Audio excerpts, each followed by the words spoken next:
Welcome, welcome, welcome. This is the War Duck. I am back, and as always, we got Mr. Crow over here. Hello, everyone. Good to see you today. Sorry, And I'm reading about some of this yeah, stuff now. It's fascinating. so you guys know that I'm a veteran of the Army. My great grandfather, or my grandfather was a Navy. My dad was an Air Force. I got some other great grandparents that were military, but I come from a military family. Basically, is the point of that, and the military is not an easy thing. You sign No. up with a contract and you know, it used to be recruiters, gave you the fantasy island version of the military. And then once you got into the military, you're like, that guy lied his ass off and this is nothing like Surprise! what this was supposed to be. And even coming from a military family, I was a little shocked by military life in basic and AIT and then home station. Uh, it is definitely not the easiest thing, but I went into the Army and each branch has its advantages and disadvantages. One of the article that we got on here is basically a surge in Navy deserters could be a sign of bigger problems for the military, but that's not an accurate headline, No. because what this headline should be is a surge in the Navy deserters could be a sign of bigger problems for the Navy. Yes. But I agree with that. As but in I'm the reading some of grand this, yeah. scheme of things, so we're going to look at this two ways. In the grand scheme of things, as we looked at this is less than 0.5%. Yep. Well, I think it's less than 0.5%, isn't it? It's 0.005. Yeah. So an insignificant number in the grand scheme of things, as a totality, but Yeah. but when you look at the actual number, is 157 sailors illegally fled the U.S. Navy, more than double the number who deserted in 2019. Mm-hmm. Okay, It's now, yeah. no, hold That's on, a hold on. concern right there. Right, but hold on.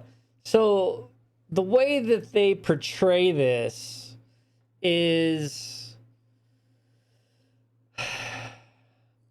also misleading, because there's not 157 people out there that just skipped the military and were never heard from again and just are in hiding, right?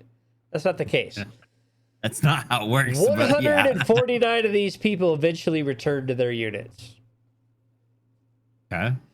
And we don't know from there what happened. They could have been dishonorably discharged. They could have been reprimanded, punished, and left to serve and served out the rest of their time. We don't know why they left.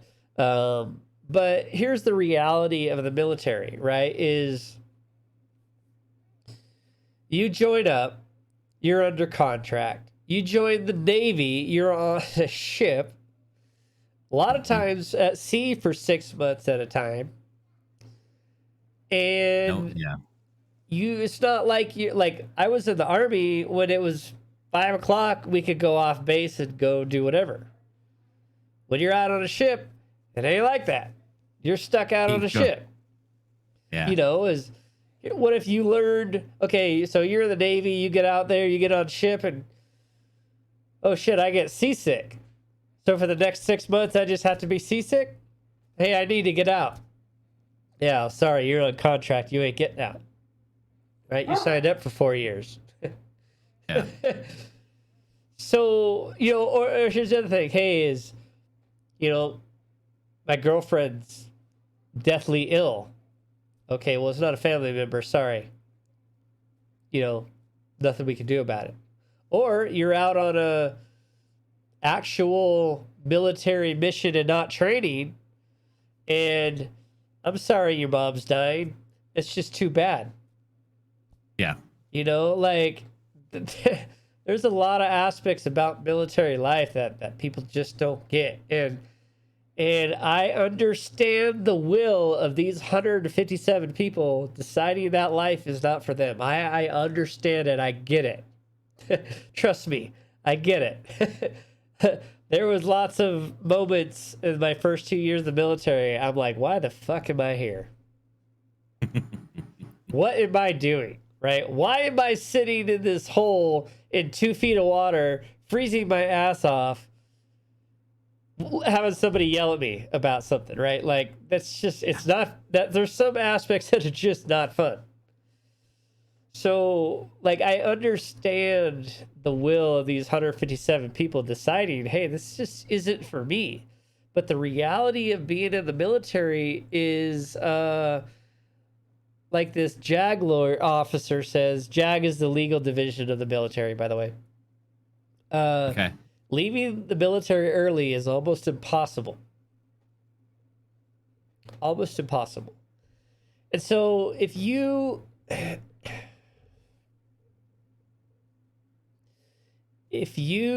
are not fully capable of coping, right? I'm not saying that you have to have mental illness, but if you do, it compounds this issue. But if you're just not quite strong-minded enough to be able to deal with your reality for the next 2 to 4 years or whatever your contract is, yeah, it is damn near impossible to get out early. And get out early with no repercussions is another thing. Because you can do stuff to get out early, but dishonorable discharges follow you forever. And that's not something you really want on your record when you're trying to get a job or security clearance or anything like that. So this is a reality of our current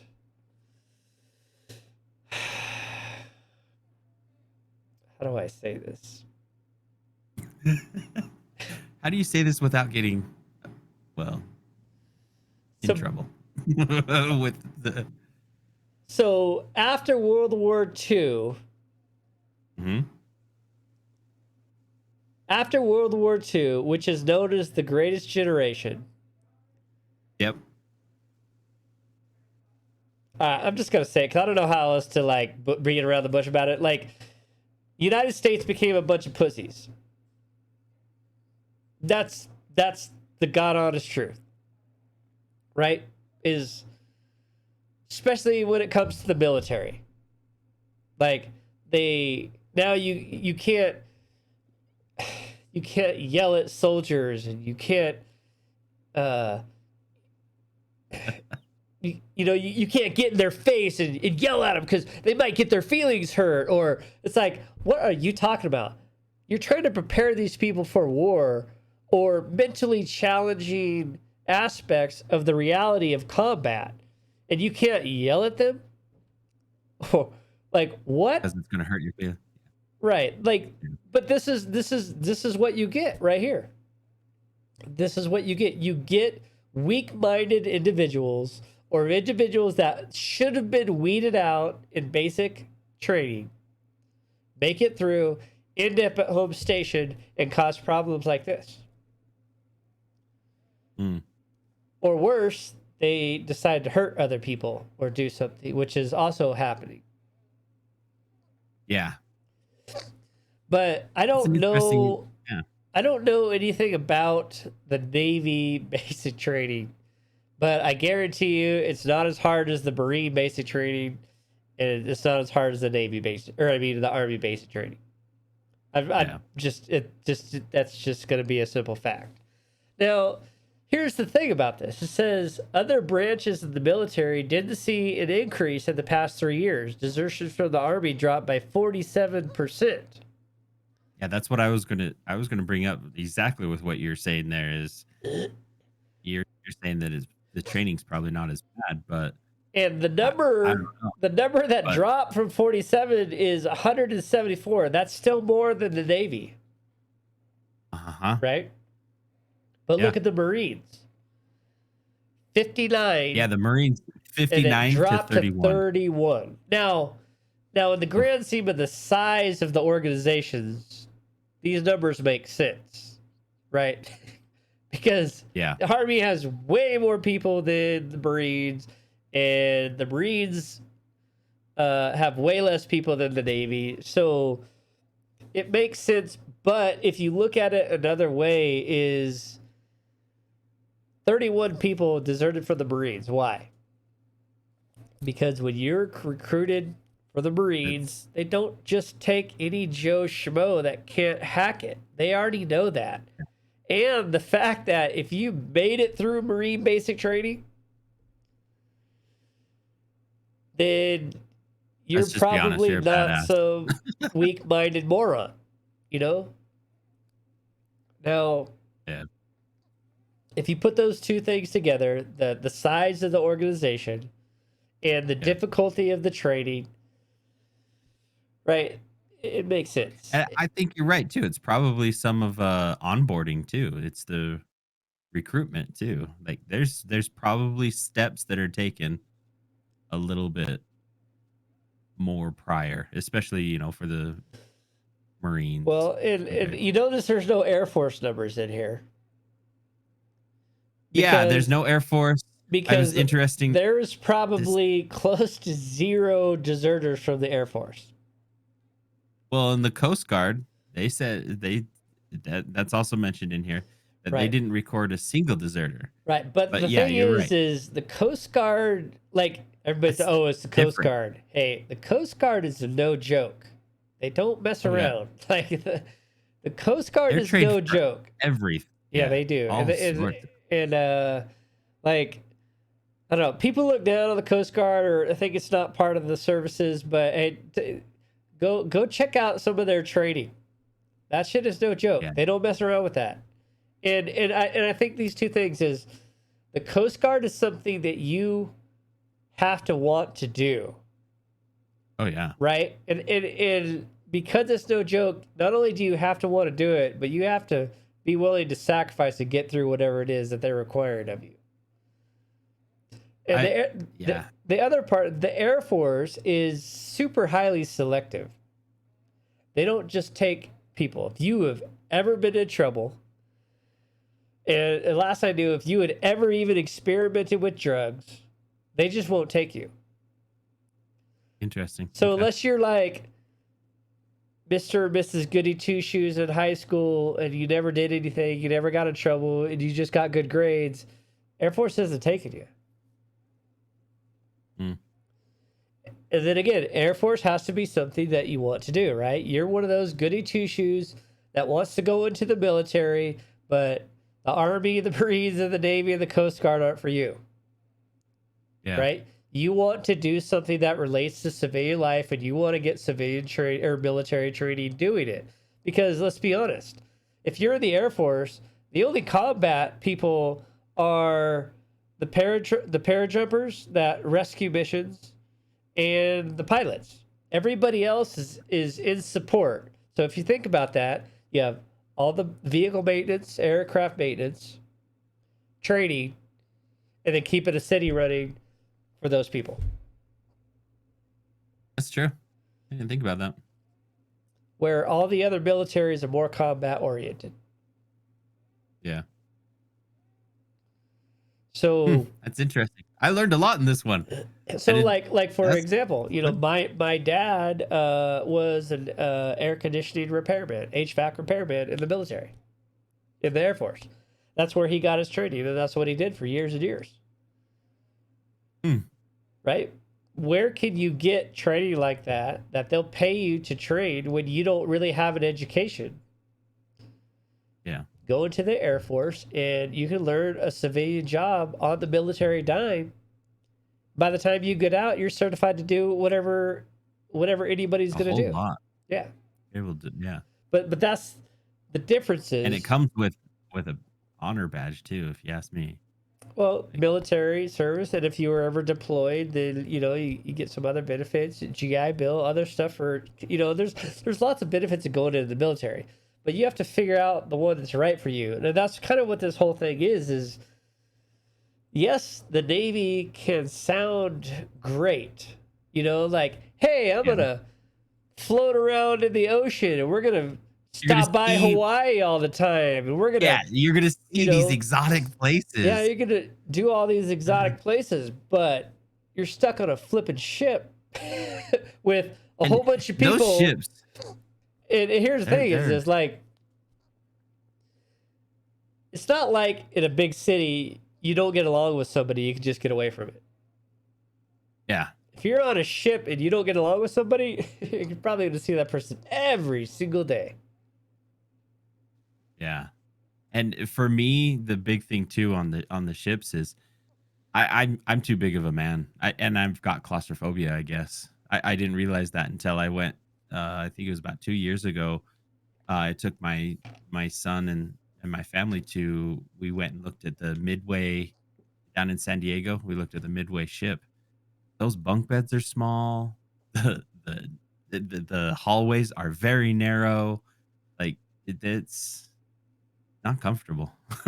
I, it's Every just 25 feet, you got to step over the portal thing. yeah, Yeah. yeah. And then also on top of that was going down the stairs, like the little ladders and everything. They're really steep.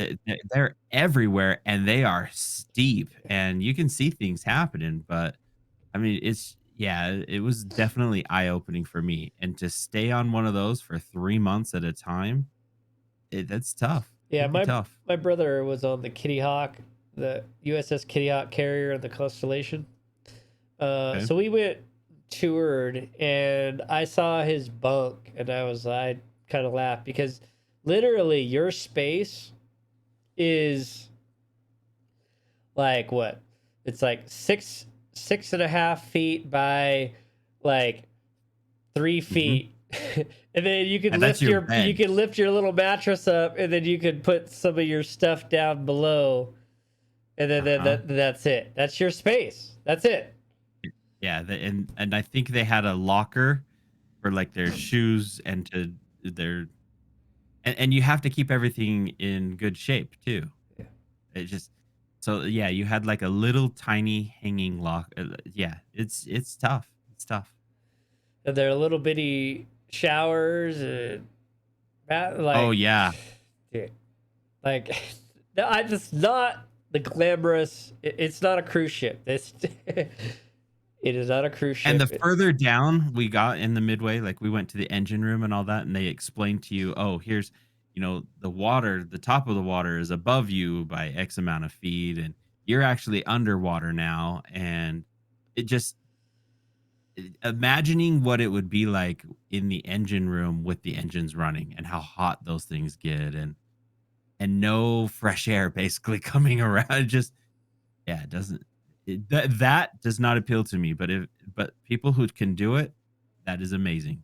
Kudos to you. one of my That is buddies amazing. that I was in college with, he was on a submarine, Oh, and I just even thought smaller. I couldn't even he tried to tell me some story, and I was like, I don't even want to hear it, right? It's just like I was like, just makes me claustrophobic thinking about it, just having him tell me stories and stuff. I'm like, there ain't no way, dude.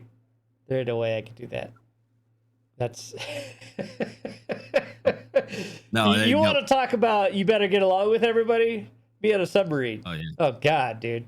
Yeah, because everybody deals like yeah, they are moving. That thing is working continuously, Yeah, and 24/7, I think and you he have to. and I Oh think he god. was basically saying that you shared a bunk, like you had an AM person in the bunk and a PM person in the bunk, right?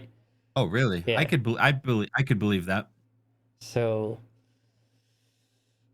yeah, like the Navy is just not for everybody. I get this. I don't see it being such a problem for the rest of the military, but I do think because of the lack of pressure being able to be applied in the basic training, the weeding out process part is severely going to start hindering the military. It is. That's interesting. And here's the other aspect is from me is the weaker you make basic training, the more likely it is that those people cannot perform under combat situations in like Afghanistan and such, and thus increases the amount of people that will be dealing with post-traumatic stress, combat post-traumatic stress. Because they should have never been there to begin with. Yeah. Sad reality. But that's where I see the lack of holding to the current standards of the military going. But we probably drug this out a little bit too long. Too. Well, go ahead. I was just saying it's interesting because, you know, I wasn't raised in a military style, you know, like I don't know anybody in my family who's really done military. So I don't see that aspect of it very much. But being friends with Duck, I've heard a little bit more. I'm seeing a little, or I'm hearing and even understanding some more about behind the scenes. But it's very interesting for me to see and to hear how the military has had to adjust to how the world is. I don't know how to explain this. You know, like not the like world. I'm a civilian. Well, no, it's not the world. But you know, it's just we as Americans or as civilians, basically, we are like, oh, you know, be nice to me here, do this, don't do that, don't call me this or call me that. And now I want to identify here. Or there's all these things, and you're just like, oh my gosh, you know, like what in the world's going on? And now I'm seeing how that is also affecting the military on how they're trying to do things and how they have to deal with it. It's just been very eye-opening. Like, how do you recruit people to help support the US and do what your job is to do, which, let's be honest, if it's military, it's war, but yet also take in consideration that they don't want to be called names. They don't want to be yelled at, but yet they do want to be here. So that, like, how do you train for that? It's very interesting for me to hear that. And I don't know if I expressed that the right way, but it's just been interesting to learn some of this stuff. So I hope it's been interesting for other people too. Yeah, I don't know how you prepare somebody. It's like here's the best analogy, right? Okay, you're gonna do an MMA fight, Mr. Crow, and we're gonna train for 6 months, but I'm never gonna punch you, or we're never gonna work on you punching me. Exactly. We'll just shadow box a little bit, and then we'll put you in the ring with somebody that's gonna punch you. That's basically what's happening in the military training. Because you don't want to get hit, and because you're afraid that you're going to get a bruise or anything. Yeah, exactly. That's a great way of explaining. It's like, how do you deal with that? And it's just been very eye-opening and interesting to see and hear that. So, anyway, right, and to think about it. Don't forget to like. Don't forget to share this video out. It helps the channel, helps this video get seen. And don't go ahead and leave a comment. What do you think? Are we way off, or are we right on target? This is also what you guys are thinking about? So I know there's a lot of veterans that watch. So best of love all. Hopefully we'll hear from you. Thanks everyone. We'll see you next time.